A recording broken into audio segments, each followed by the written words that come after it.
The Russian state started gathering itself as a centralized statehood,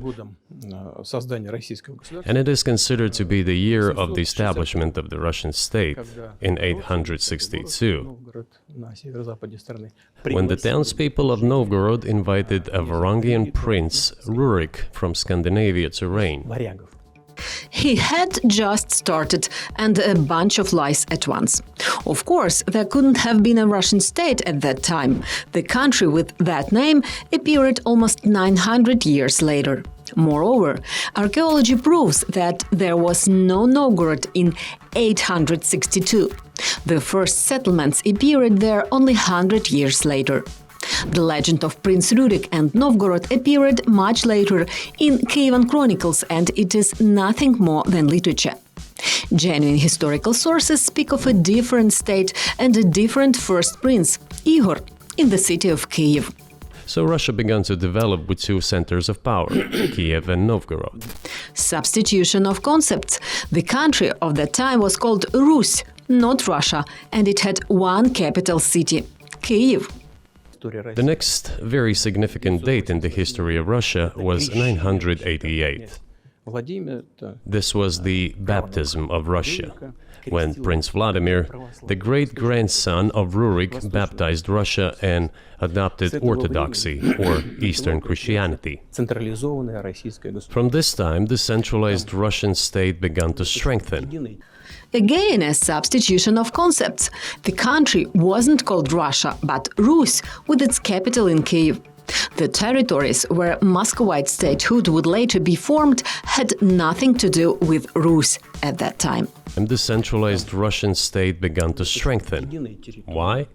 Because of the single territory, integrated economic ties, one and the same language, and, after the baptism of Russia, the same faith and rule of the prince. False. There was indeed one official language for almost the entire Slavic world, Old Slavonic, created in Byzantium by Cyril and Methodius. However, people on the territory of Kievan Rus naturally spoke different languages. The Slavic dialects of these lands later began to form three languages: Ukrainian, Belarusian, Russian, and Old Novgorodan. His successors, namely Batu Khan, came to Rus, plundered and ruined nearly all the cities. The southern part, including Kiev, by the way, and some other cities, simply lost independence, while northern cities preserved some of their sovereignty. That's a lie. Everything was exactly the opposite. The westernmost Ruthenian lands, Galicia and Volhynia, retained their sovereignty and were called the Kingdom of Rus. The central Ukrainian territories, along with Belarus, later became part of the Grand Duchy of Lithuania, Rus and Žemaičia. The future Muscovy itself became completely dependent on the Golden Horde. By the way, exactly then, in the 13th century, the Moscow Principality was created by order of Khan Mengu Timur. How much did it retain its sovereignty? Let's listen to the Russian historian Lev Gumilov.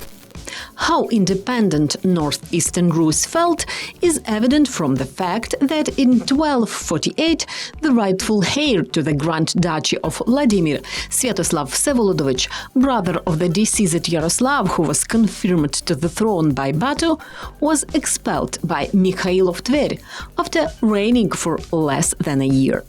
He ended his days in the Horde, seeking justice in vain. Lev Gumilov, Ancient Rus and the Great Steppe.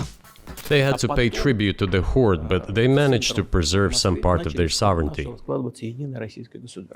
And then a unified Russian state began to take shape with its center in Moscow. He messed it all.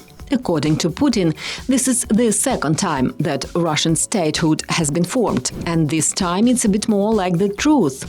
Yes, it was after the collapse of the Golden Horde in the 15th century that Muscovy was formed. The Moscow Principality began by conquering neighboring states, Tver and Ryazan principalities, the Tatars Kazan, Astrakhan and Siberian Khanates, and the already mentioned Republic of Novgorod. And in the latter, Moscow committed a real genocide. That's why there are no old Novgorodian people and language anymore.